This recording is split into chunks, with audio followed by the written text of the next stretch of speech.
Hello respected viewers, it's George from Ireland, and here I am in Oxford University, right in the heart of it, around Duke Humfrey's library. But what we're seeing here, this only dates from the late 15th century.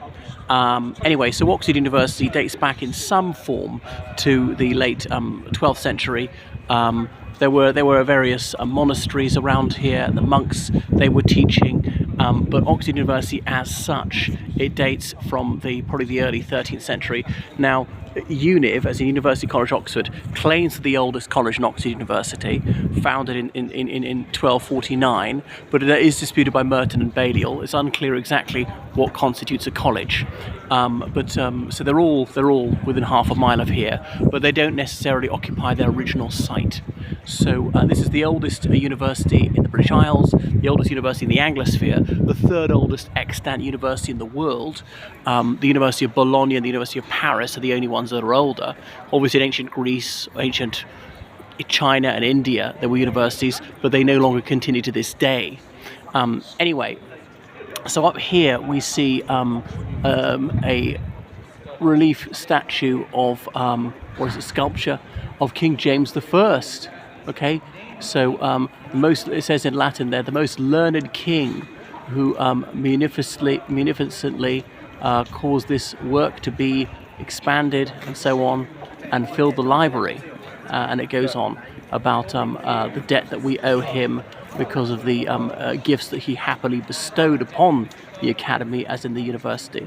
And then above him it says Prince of Peace. You see the angels beside him, the books he's handing out, and then you see, look, the figure of justice with the scales of justice, and she's blindfold beside him. And then you see the royal coat of arms right at the top. So it's really just incredible what detail there. And even lower down you can see more coats of arms and more faces carved in there. I don't know who they're of. So Oxford's got loads of these. Now some of them, there's some gargoyles, but these are more like sort of 17th century figures. And you just see the detail and the stonework there, up to behold the Harp of Ireland there, and so forth. And on the other side. So that he was the Scot Solomon, the most outstanding intellectual there's been, who's King of England, but that's not saying much. Of course, he's originally King of Scots and inherited the crown from his mother when she was deposed when he was 1, and she was executed in 1588, and then later on he became King of England when his second cousin, twice removed, Elizabeth I, died without issue, so he came down here. And so he wrote a number of books, Basilicon, Doron, The Royal Gift, or The True Law of Free Monarchies, and so on. And in those days, exams were all oral and in Latin. So one time an undergraduate here at Oxford came in to have his finals, his examination, expecting some don, as in professor, would be questioning him, and then it was actually the king who was going to do the oral. So the poor student fainted, not surprisingly, was revived. History doesn't record whether he then passed the exam or not when he came to. Anyway, look at this stonework up above. You know, it always pays in Oxford to crane your neck and see this. And of course it would have been painted at one time. So here we are in the Bodleian Library. Some of it's because of Sir Thomas Bodley founded it. This bit down here is Duke Humfrey's library. There you can see a statue of Duke Humfrey, who was the younger half-brother of King Henry V, and Humfrey, Duke of Gloucester, he helped to establish this library, and you can go into a bit of it, which is called Duke Humfrey's Library, up there behind me, well, behind him rather, which is a very fine mid-15th century wooden panelled library with a lot of those books from that era, many of them handwritten. So, and when they established that library in 1438, Oxford University had a grand total of 6 books. I think the colleges may have had them additionally, so it's confusing the way the college as well as the university. So Oxford University is a federal system, and the College of States, if you were, is not to say that a college only does one subject. They say, oh, you've got one college for engineering, one college for chemistry, one college for French. No. Most colleges do most subjects. Most of them take undergraduates and postgraduates. A few of them take postgraduates only. So there he is. Okay, so look at his coat of arms. On y soit qui mal y pense on the garter. Shame upon him who thinks badly of it. Okay, so here we have I see this great likeness of this man, and it was put here by Peter and Paul Rubens, and so on. So this is Thomas Pembroke. Thomas, who was the Earl of Pembroke, and Montyon, an honoured and virtuous man. Okay, and he's the one who gave all this to Oxford University. So Thomas Bodley. Bodley was his name, and that's what's known as the Bodleian Library. You can see. All right. So this is open to you, Oxford University. It says it's got the Oxford University coat of arms. The blue should be rather darker. Dark blue for Oxford, light blue for Cambridge. The 3 crowns and Dominus Illuminatio Mea. A quotation from the Book of Psalms.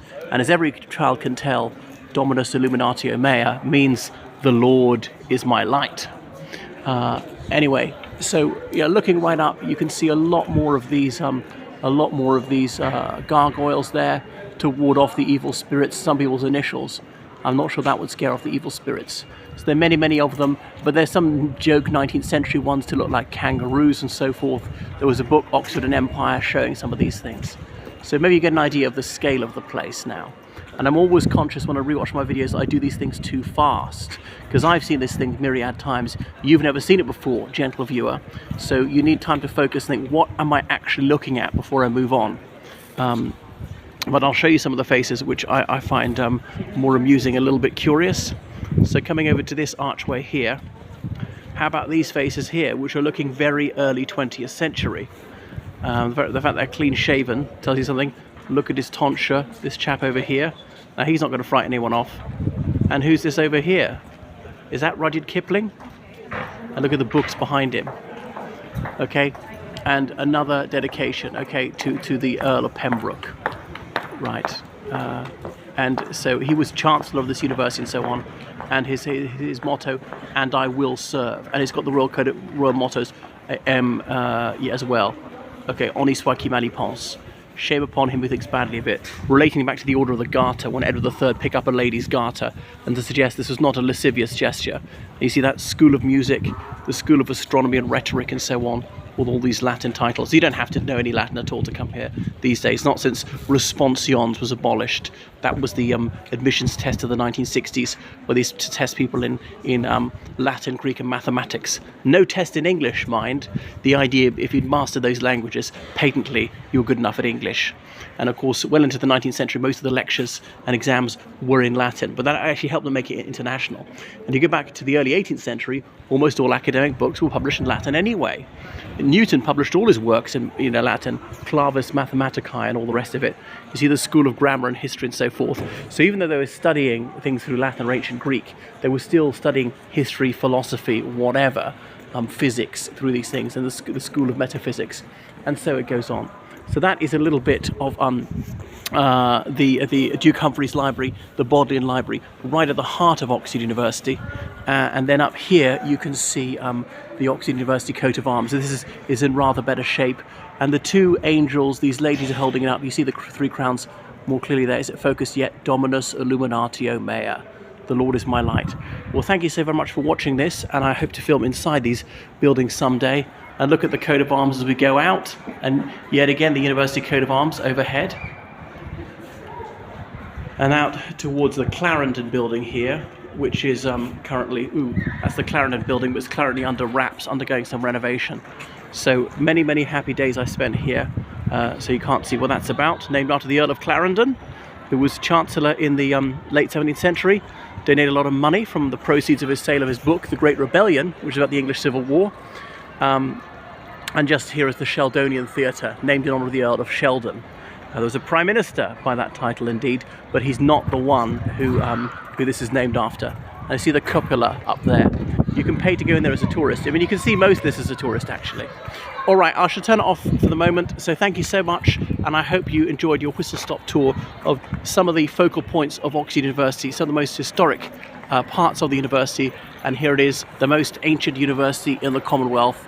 And so say bye-bye to those lovely gargoyles right up there. Okay, so goodbye from Oxford, everyone.